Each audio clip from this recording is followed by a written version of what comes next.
থেকে দেখাই দাদা, প্রথমে দেখাবো, মানে ছোট নাম যেমন রয়েছে বড় নামও রয়েছে, আমরা ছোট নাম থেকেই শুরু করি। মাহমুদ রফি, তার কাছে কত টাকা গিয়েছে আমরা দেখাই আগে আপনাদেরকে। দেখুন, খান তালাত মাহমুদ রফি বাংলাদেশের ছাত্র নেতা তথা সমন্বয়ক, 11.094 বিটকয়েন অর্থাৎ 9,85,106 মার্কিন ডলার, ভারতীয় মুদ্রায় 8,57,88,585 টাকা। আমি নিঝুমদা আপনার কাছ থেকে জানতে চাইবো যে ইনি কে এবং এর অ্যাকাউন্টের এই তথ্য আপনি যেটা বলছিলেন এবং আপনি এই তথ্যগুলো আমাদেরকে পাঠিয়েছেন। তালাত মাহমুদ রাফি নামে যে ছেলেটি আছে, সেই ছেলেটি হচ্ছে হিজবুত তাহরির একজন সদস্য বলে আমরা গত 6-7 মাস ধরে মানে প্রচুর বলেছি এবং এও বলেছি যে এই আন্দোলনের পেছনে এই ছেলেটির এবং এই ছেলেটির তার যে সংগঠন নিষিদ্ধ ঘোষিত হিজবুত তাহরির, তাদের একটা ভূমিকা আছে। চট্টগ্রাম বিশ্ববিদ্যালয়ে সে এই যে জঙ্গি ছাত্ররা আছে তাদের একটা সমন্বয়ক সে, এবং বাংলাদেশে যখন 5 বছর পর পর বন্যা হলো, সেই সেও এসে সেগুলোর ব্যাখ্যা নানান ভাবে দেওয়ার চেষ্টা করেছে এবং বিভিন্ন দোকানপাট, শপিং মল এবং এই দলটিতে অর্থাৎ তারা যে কিংস পার্টি বানিয়েছে নাগরিক কমিটি, সেইখানে ঢুকিয়ে দেওয়ার জন্য বা সেইখানে স্থান করে দেওয়ার জন্য সে অর্থ নিয়েছে বলে আমাদের কাছে সেই সংবাদটা ছিল।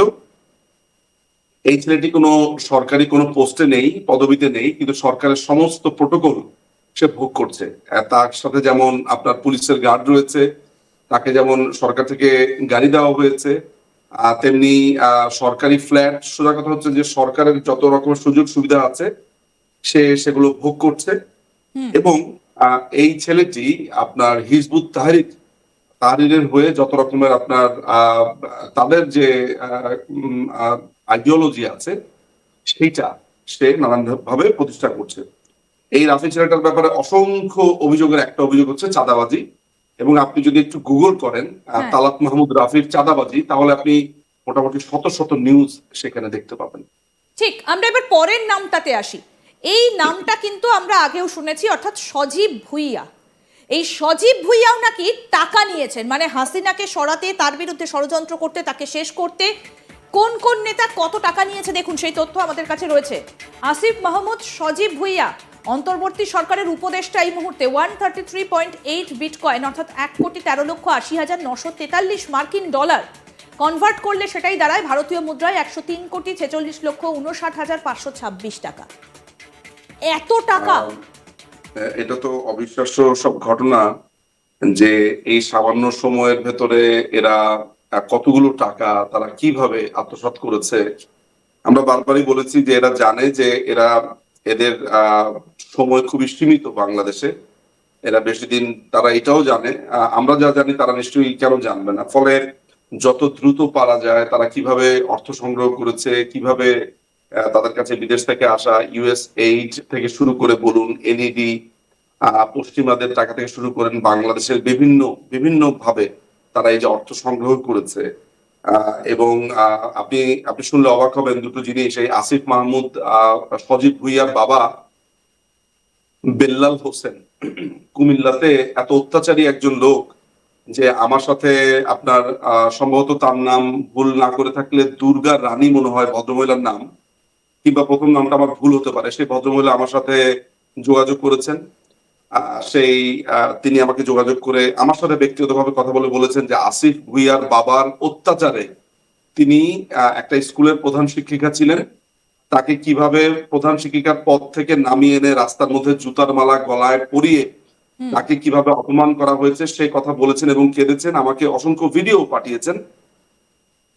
সেই আসিফ মাহমুদের বাবা, তার ছেলে এই জঙ্গি বাহিনীর, এই দখলদার বাহিনীর উপদেষ্টা হওয়ার পর সে প্রভাব খাটিয়ে এই যার কথা বললাম দুর্গা রানী, তাকে কিভাবে আপনার অত্যাচার করেছে।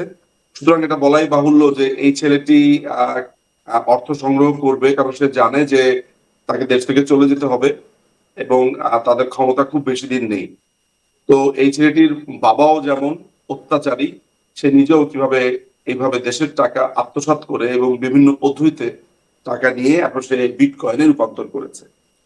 আমরা পরের জনকে দেখাই, শফিকুল আলম। এই শফিকুল আলমের নাম আমার মনে হয় যারা এতদিন ধরে বাংলাদেশের দিকে নজর রেখেছেন তারা সবাই জানেন।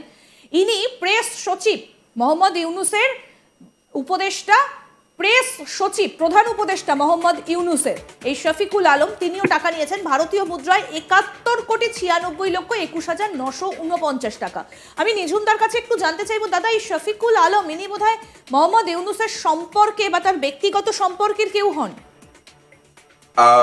অ্যাপারেন্টলি বা আমরা আইনের ভাষাতে যখন বলি প্রাইমা ফেসি, ওরকমই মনে হতে পারে বা মনে হয়।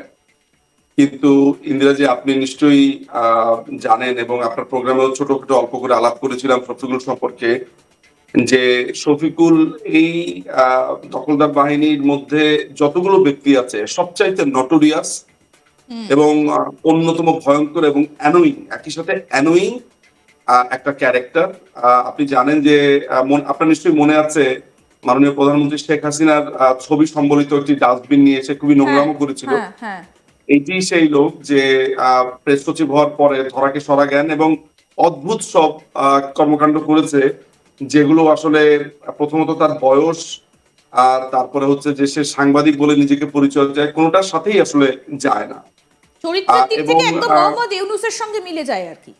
মোহাম্মদ ইউনুসের বলা হয়ে থাকে মোহাম্মদ ইউনুসের ডান হাত, এবং মোহাম্মদ ইউনুস যদি আত্মসাৎ করে 500 টাকা, তাহলে এই লোকটি ভাগ পায় সেখান থেকে 100 টাকা, এই ধরনের কথা বলা হচ্ছে। একদম ফুট সোলজার অফ ইউনুস।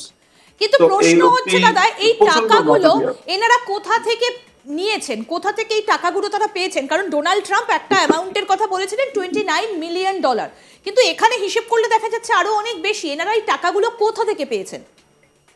এই টাকাটার উৎস তো এখন আসলে এগুলো তো তদন্ত সাপেক্ষে, যে টাকাগুলো তারা পেলেন কোথায়, এই বিটকয়েনটা তারা কিভাবে এত দ্রুত করলো, কে তাদের সাহায্য করলো, এই ব্যাপারে তো আসলে এখন পর্যন্ত আপনার যারা তদন্ত প্রাইভেট ভাবে, সেটাই আমরা এখন বের করার চেষ্টা করছি। যেহেতু তাদের এই ব্রেকিং গুলো এসেছে সরকারি মাধ্যমে না, এটা আমাদের বিভিন্ন সোর্সের মাধ্যমে, তো সেটা নিশ্চয়ই আপনারা শীঘ্রই জানতে পারবেন। বাট এই মুহূর্তে তাদের যেই টাকার যে সংস্থান, সেটা আমরা অনুমান করছি, বেশ কিছু সোর্সে আমরা অনুমান করছি। সেটা আমরা আপনার ওই যে বিদেশ থেকে যে টাকাটা এসছে, আপনার 29 মিলিয়নের কথা বলছিলাম। এই ছাড়াও আমরা তো 29 মিলিয়ন একটা বড় দাগে আমরা জানি। এই ছাড়াও বিভিন্ন সংস্থা, বিশেষ করে কাতার থেকে একটা বড় টাকা ঢুকেছে, যেটা টার্কির মাধ্যমে, টার্কি থেকে কাতার, কাতার থেকে ঢাকায় ঢুকেছে বলে আমরা জানি। এবং আপনি শুনলে অবাক হবেন যে যখন এই জঙ্গি হামলাগুলো চলছিল, সেই সময় কিন্তু এএফপির ব্যুরো চিফ ছিল এই শফিকুল আলম, এবং তার অফিসে কিন্তু আপনার স্যাটেলাইট ইন্টারনেট ছিল, এবং সমস্ত টাকা পয়সা এভরিথিং তার কাছে ইন্টারনেট থাকার ফলে এবং যোগাযোগটা থাকার ফলে সে এই টাকা পয়সার লেনদেনটা কিন্তু তার মাধ্যমে দিয়ে হচ্ছিল। ফলে আমরা অনুমান করে নিচ্ছি যে বাংলাদেশে যে ওই জঙ্গি হামলা যেটি হয়েছিল 5ই অগস্টে, তার আগে পরে যে অর্থ ঢুকেছিল, বিদেশি টাকা, টার্কিশ টাকা, মধ্যপ্রাচ্য থেকে যে টাকাটা ঢুকেছে, সেগুলোর একটা বড় অংশই এই বিটকয়েন হিসেবে রূপান্তরিত হয়েছে, যেটা আপনারা এখন দেখতে পাচ্ছেন।